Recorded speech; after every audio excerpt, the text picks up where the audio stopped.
So Mommy's little angel gumdrop is visiting. Yay, this week. So he's such a cool, obliging kid. I'm like, okay, Giuliano, I have to do a video this weekend, and I was wondering if you would just sit beside me and say nothing and look cute. And he's like, okay, whatever you... Gosh. But in actuality, what I'm really doing what this video is about is this is your life. No, I have here a folder. This is a folder that I've been saving throughout this little guy's childhood. And it's full of notes that he and I wrote each other and pictures he drew for me. And look how cute this is. I've got to frame this one.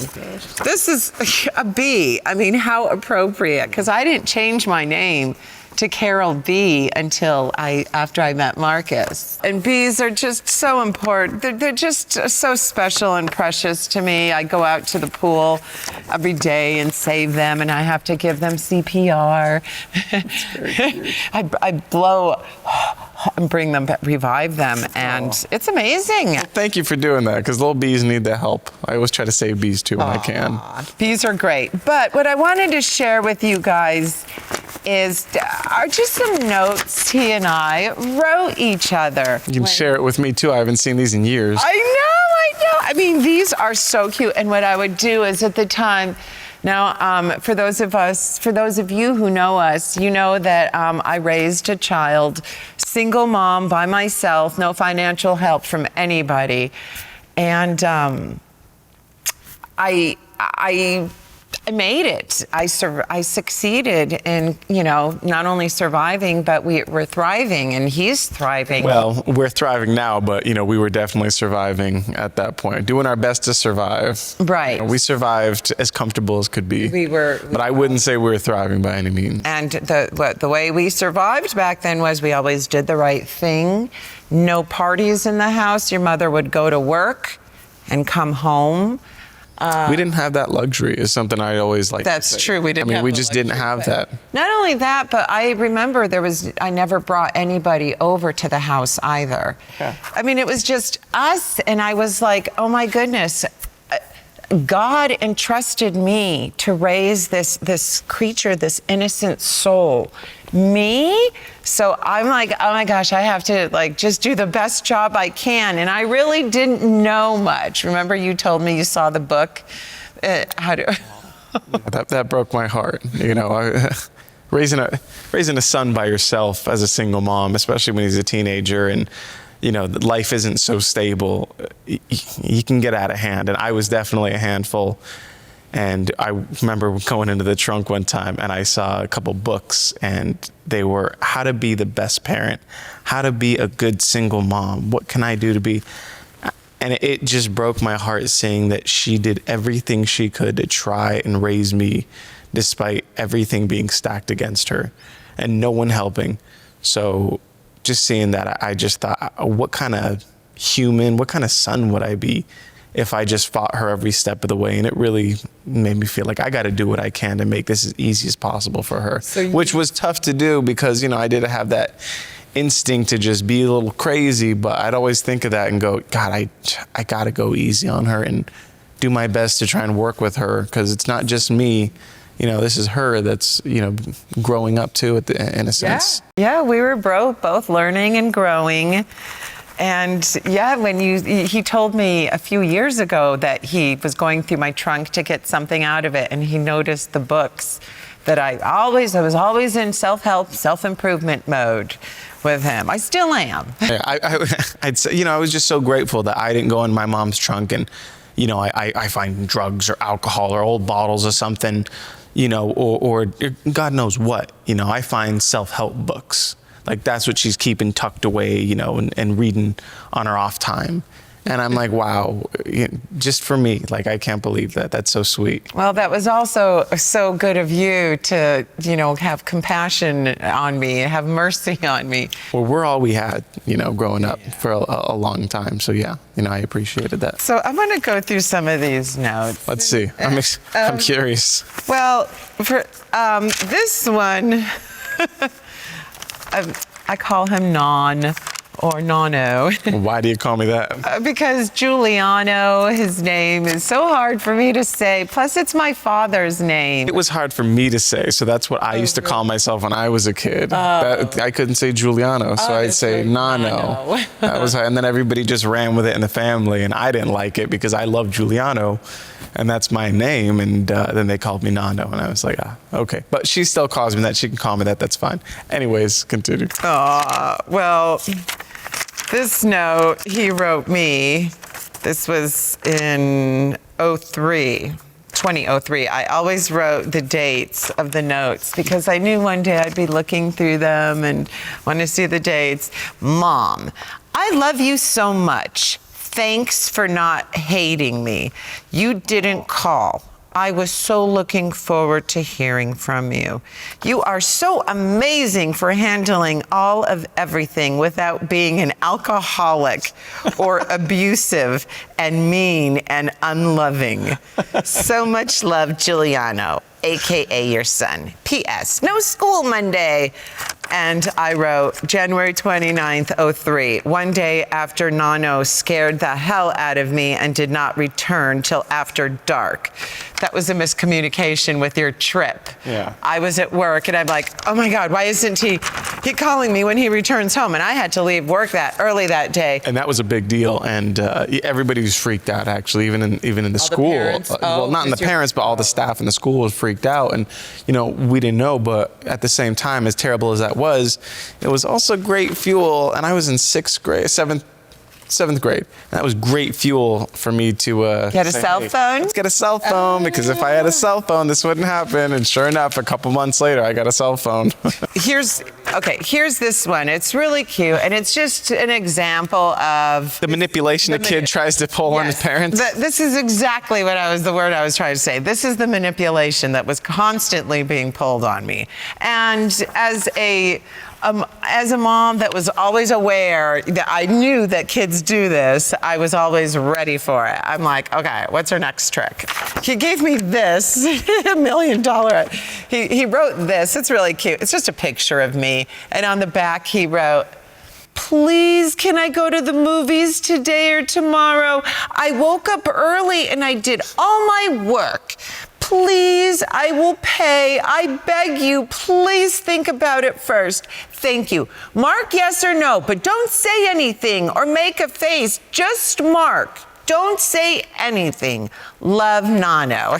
This was 2002. And I drew a whole bunch of hearts and happy faces on there, and just so you could try to say, oh, how cute, how sweet. Oh my God, I wrote a response. I thought there was no way in the world you would say no to that. I'm like, no way she's saying no. I'm going to add a couple extra happy faces over here. Yeah, the happy. A couple extra hearts. She's manipulation at its finest.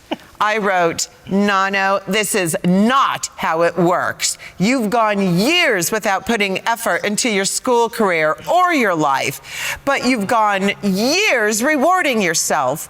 One day you're on the right track and you want a reward? I'm sorry, but no. Yeah, that crushed me. Yeah, it crushed me too. He loved to go to the movies and this was so cute.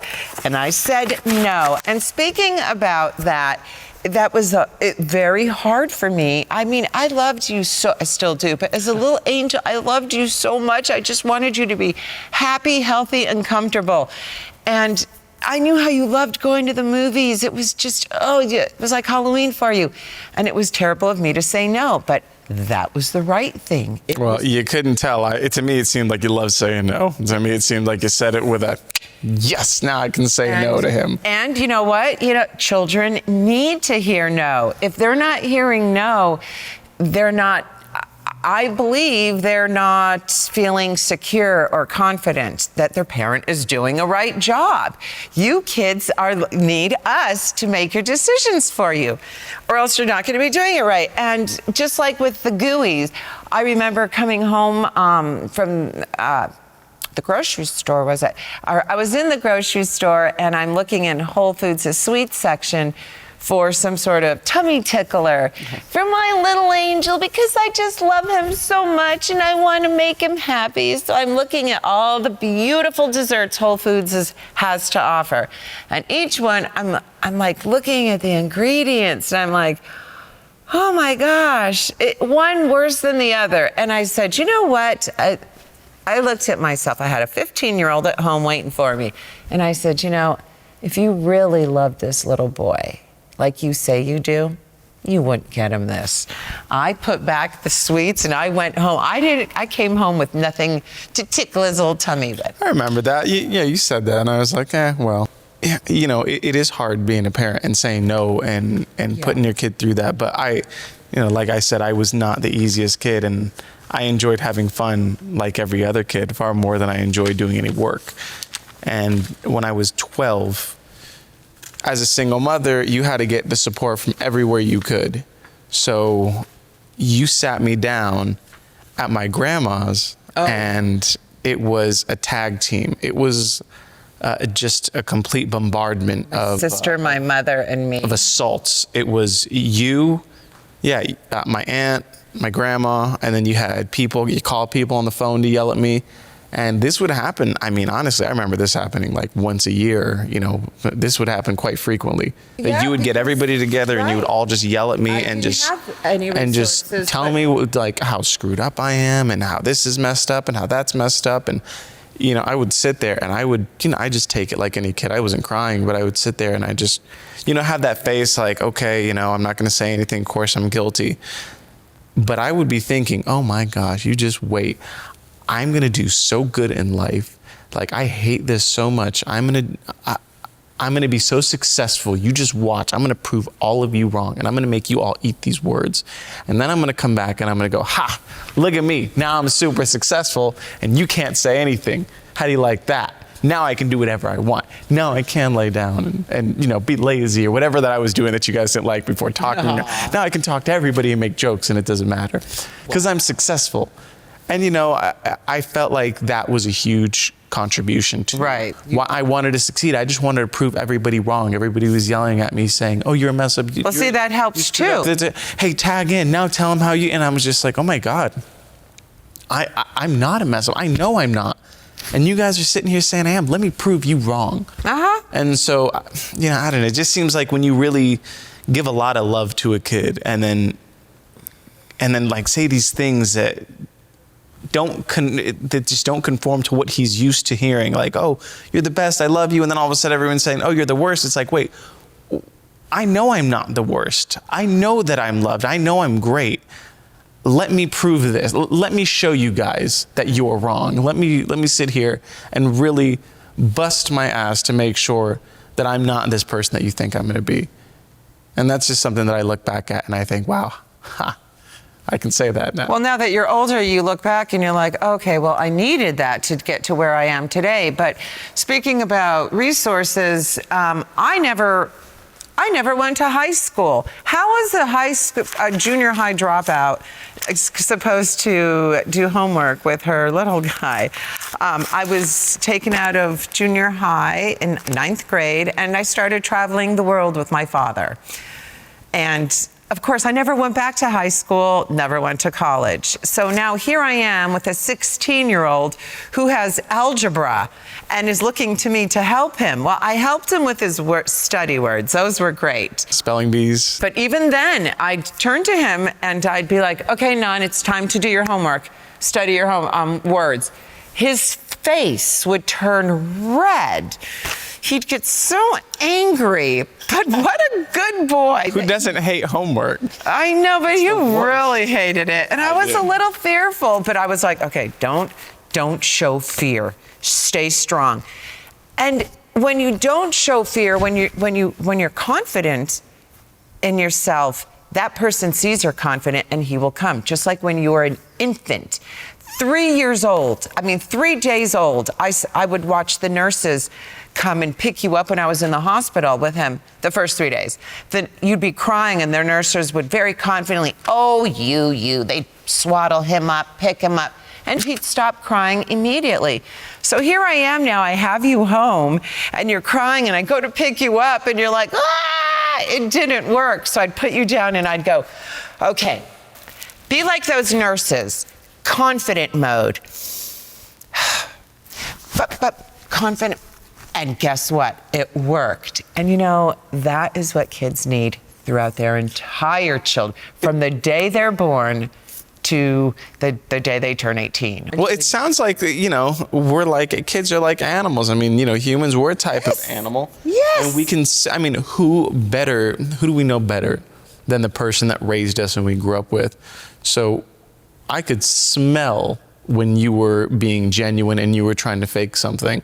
So if you didn't come with the utmost confidence when you were laying down the law and you were being angry, or when you were showing love, or when you were picking me up as a baby, I could sense that. And I sensed that real emotion. And when you loved me and you would say, hey, I love you so much, you did a great job, and make me food, you know, that was genuine love. I felt that was real.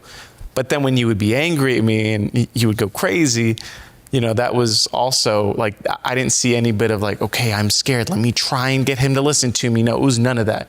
You came in like a wrecking ball, you know. But you did. You came in like a raging bull, and I was terrified. And you really did instill fear. And I go, wow, I'm terrified of this person, but I love her so much, and I know she loves me. So that was a huge reason why, you know, I also feel like I did good. I remember my friends would say, hey, don't do that. The teacher's going to yell at you, or the cops might come. And I'd go, I don't care about anybody except for my mom. Go ahead, let anybody get me in trouble. The only person who I don't want yelling at me is my mom. If she doesn't yell at me, I'm good. Well, that's because you didn't want to disappoint me. I really just didn't want you angry, and I didn't want you. I didn't want to face the wrath of whatever was going to come, because I love you, and I knew that. But you're saying, but I don't want to mess up that one person. If you had a weak mother who always gave in, who fell for your manipulations, wouldn't you be like, I mean, you would be completely different. Your world would be like, hey, I manipulated my mother, I can manipulate others. But because I wouldn't let you manipulate me, now you grow up into the world and you're like, well, shit, I can't manipulate the world. I couldn't even manipulate my mother. Let me make something of myself. Let me be real and not be fake and manipulate. You can get things by manipulating, or you can do a give and take. And give and take is a much better long-term approach. If I want something from you, I can manipulate it out of somebody, or one person could manipulate it out of somebody else. But at the end of the day, is that something that the person who just, you know, got screwed over is going to say, oh, I'd like to do this again? No, most likely they're going to go, wow, I didn't feel good after that interaction. I don't want to do that again. That person I don't want to deal with anymore.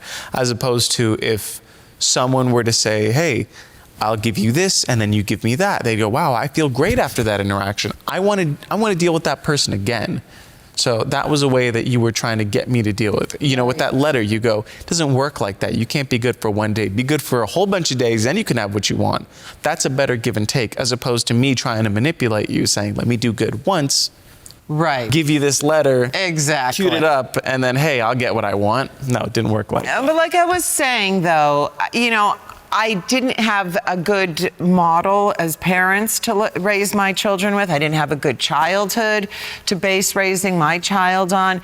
I went in this not knowing anything except one thing. There's other people out there that you can ask for help for. And that's exactly what I did. I knew a stockbroker who owned his own stock brokerage firm when my son was 13. And I said, Mr. Cruz, may I please bring my son to meet you and just to see how you are? He says, yeah, bring him in here. I'll teach him how to be successful. And I brought him in, and, you know, they talked. You know, I wasn't successful in that right like this man was, but I could bring my son to, I could show you success. You were looking at a hard worker, okay? I was working all the time in the restaurant. You were there, and you know what? You watching me allowed you to open your own restaurant. It's just really hard raising a child. Like, they put you under so many tests, but the thing that they want to hear and I know they're going to hate me if they're seeing right now, but the thing they need to hear and want to hear really, even though they don't realize it, is no. Because those kids on Jerry Springer, I don't care, I can do what I want. And they come out and the mother is in tears crying. The kid is looking at that mom thinking, why don't I have a strong parent? That's why these kids are so messed up, because their parents are weak. Kids need to be, but not too much. Not punching. I mean hard. Because then you But don't not want to sit too there and hard, have a that's kid true. that all you're doing is yelling at him and being strong with him. Because then you got to have a ton of love. Yes. With a good solid foundation. And a good discipline. Example is, But a lot of love, so they know. Hey, I mean, basically a ton of love. a good example is this. Okay, my mother used to, maybe daily, I don't know about that, but for sure, weekly beatings, okay, for no reason. And no love, beatings were like, ugh, we were like, why? We didn't understand. Okay, my father, on the other hand, he loved me so much, and I knew he did, and he caught me once. I was 10 years old, hanging out with the wrong crowd, these bad girls that lived in our neighborhood. And we were in a burnt up house at the end of the block, this abandoned home in Las Vegas. And I was a little girl. There was older girls there that actually said, oh, the boys are going to be here soon. And I'm like, oh, no. Oh my God. I was a little nervous, but it was the first time I'm hanging out with the older girls. And then they said, oh yeah, the boys are coming. Well, the boy who came was my father. Somehow he found us. He busted that door down, looked at me, took me by the hair, and pulled me home. Now, I'm not saying this is right. We know a lot more than we did 40 years ago about disciplining. But back then, my dad threw me in the shower. I was so upset. I was crying. I'm sure he hit me a little bit. And I was so upset. And I was more upset with, that was like the only time my dad ever hit me. And I thought, oh my God, I disappointed him. I was so sad that I upset him. I wasn't so sad about me. I was sad about him because my father loved me and I knew it. But when you don't love your child and you're beating them, they know that too. And you know, love and beatings are so wrong. We've come such a long way now with how we can teach our kids right from wrong. You know, you never hit me one time growing up, maybe like a little slap on the face that like, I mean, I couldn't even feel. Like I would probably kick my shin harder than whatever you slapped me on the face for. Was so pathetic. But what really hit me was your words. You would yell at me, and I remember I would, you know, me and my friends would be hanging out, and I'd go, and they'd say, my friends and I. My friends and I would be hanging out, and they'd go, yeah, my dad hits me, my mom hits me, and we'd be swapping stories about our parents and discipline, and I'd go, you know, you guys are lucky. If somebody hits you, that goes away. These words, my mom, they don't go away. That sticks in you. I'm sitting here, those don't heal. That's in your brain forever. And you know, you say the right thing, you throw the right discipline. You don't need hitting. Yeah. Words will do plenty. And yeah, you got me terrified with words. So. But I think the best thing a parent can do is have your child really not so much afraid of you, but not want to let you down, not want to. Have your child not want to disappoint you, you know, and having a child that really. And although you were always very scary, the thing, and you know, I was afraid. Well, I had to be. Of course, you know, I understand a woman raising a son alone, especially in the crazy conditions we had, has to be strong and a little with an iron fist. Otherwise, you know, what is he going to turn out to? You got to be a little bit of the mother and the father. So you did have to play that role of a strict dad. But I remember what you would always tell me too is, if you're ever in a situation where, let's say, you're in school and you're with your friends and you're drunk, and it doesn't matter how old you are, and you have to get in a car with somebody else who's drunk, just call me and I will make sure I come pick you up, and you will not be in trouble. Or if something's going on in your life that's bad, just let me know. We can talk it out and you will not be in trouble. And you know, that was great, because I never was in that situation. Right. But see, you know, like my mom would have never said something as normal like that to me. But I knew you were serious because there was lesser situations that I had gone through. Right. And you acted, you were just wonderful. You know, you were not upset with me, and you talked through it with me, and you handled big problems that I got into so level-headed and so calm. And I was very grateful, because little things like cleaning the room or taking out the trash, like you freak out about that. Yes. And I would be like, oh my gosh, if she freaks out about this, I just got in big trouble in school. She's gonna kill me for that. But you didn't. Right. It was so big that blowing up wouldn't have meant anything, because you blow up for little things. This isn't small enough for you to blow up at. This is too big. You need to sit down and have a talking with me.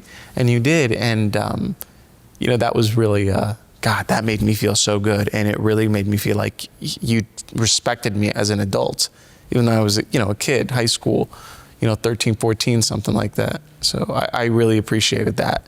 That was great. Blow up, be crazy. But when it's something way too big, that's something that is a traumatic moment for your kid and could really possibly go, left or right, depending on how you handle that. And if you handle it the right way by just being very serious and treating that kid like an adult and talking to them. All I know is I've seen angry young men all my life. I notice, I love studying people, especially children. They're so fascinating.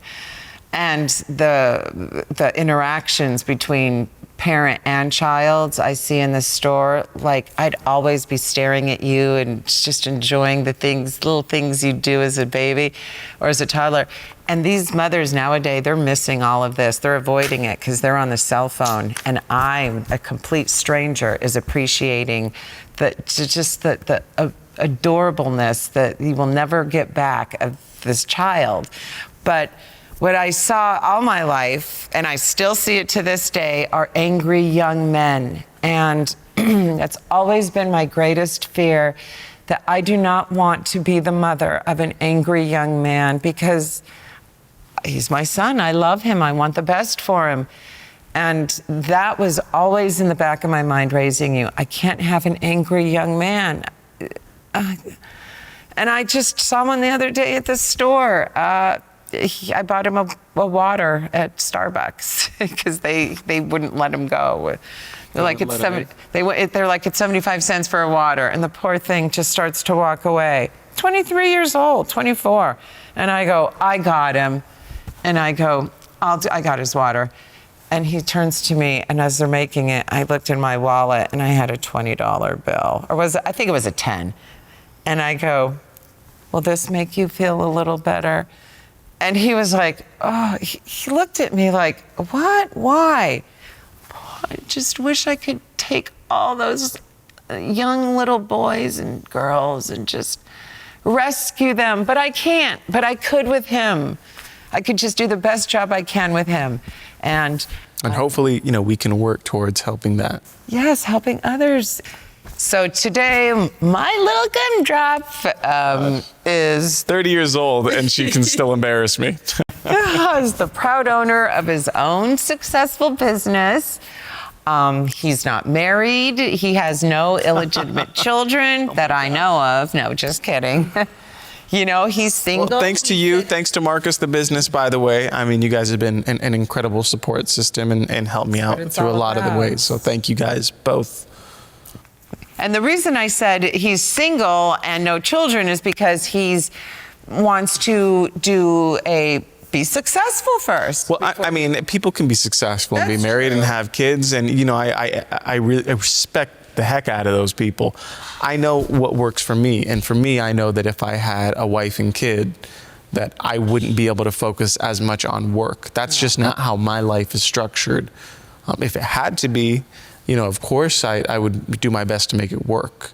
But would I be as successful? I don't know. But I know that I want to put every single ounce of energy in the business into what I'm doing right now. Right, and not have to think about Sally got dissed by a guy, your daughter. Yeah, the last thing I want to do is neglect someone that I love or someone close to me and say, oh, I don't have time for my kid because I'm too busy working. I don't have time for my work. I'm too busy working.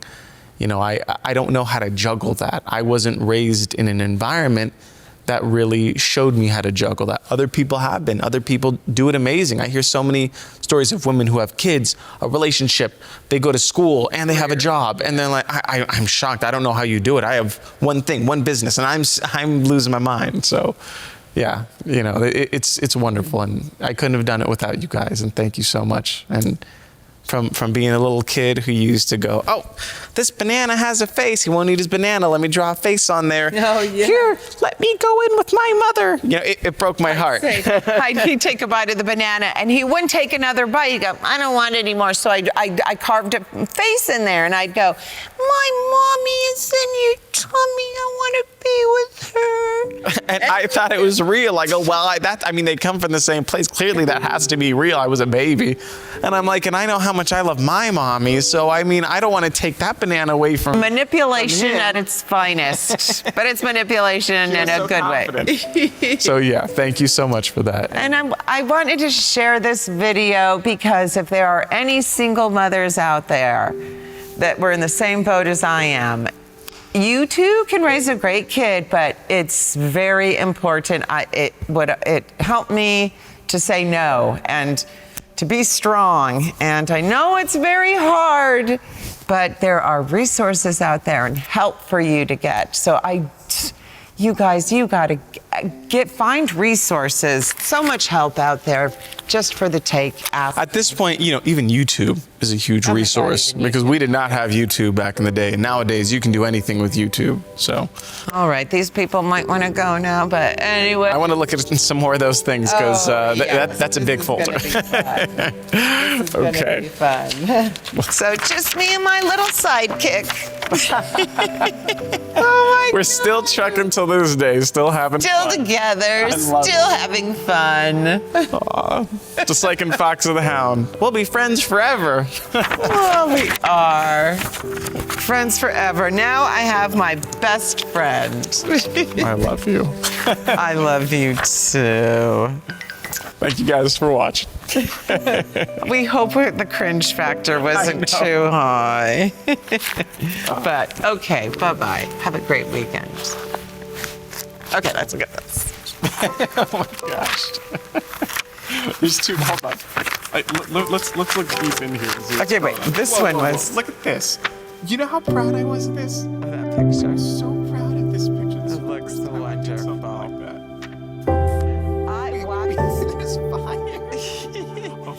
I walked to school. I'm sorry, dear, but I'm fine.